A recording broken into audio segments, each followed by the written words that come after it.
One of the cards can help you build your future, and the other can mess it up if you don't know the rules. Hey y'all, it's me, CrysTeen. Y'all know I always give you real life, real skills, and real talk. So what's it gonna be today? Debit cards versus credit cards, and knowing the difference. So, debit cards and credit cards look the same, but they are so not the same. Today, I'm breaking this down so you don't get tricked up. This is a debit card. Don't let the Visa or MasterCard symbol confuse you. A debit card is connected directly to your bank account. Okay, so a debit card works like this. If you have $50, you can spend $50. If you have $5, you can spend $5. It's your money. No borrowing, no paying it back later. Debit cards are best for everyday things like gas, food, and basic spending. A credit card is different. It's borrowed money. When you swipe a credit card, you're saying, "I'll pay this back later." And sometimes, most times, you pay back more than what you spent. Credit cards are powerful tools, but only if you understand them. Here's the part no one warns you about. Credit cards don't hurt right away. Listen to this important message.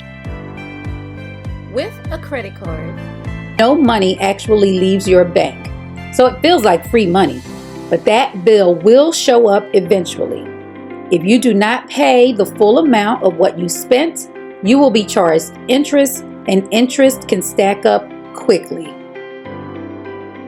Let's talk real life.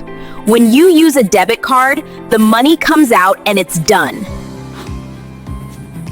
But when you use a credit card for clothes, food, and random stuff and don't pay it off, that $40 purchase can turn into $60, then $80, and then stress. Here are some simple rules I wish I followed earlier. Rule number 1. Debit cards are for money you already have.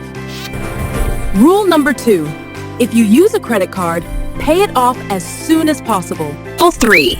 If you can't pay it off this month, pause. Credit isn't bad. It just requires responsibility. If no one ever explained this to you, that's not your fault. You are not behind. In fact, you're early. Understanding this now puts you ahead of a lot of adults. Remember, money is a tool, and tools work best when you know how to use them.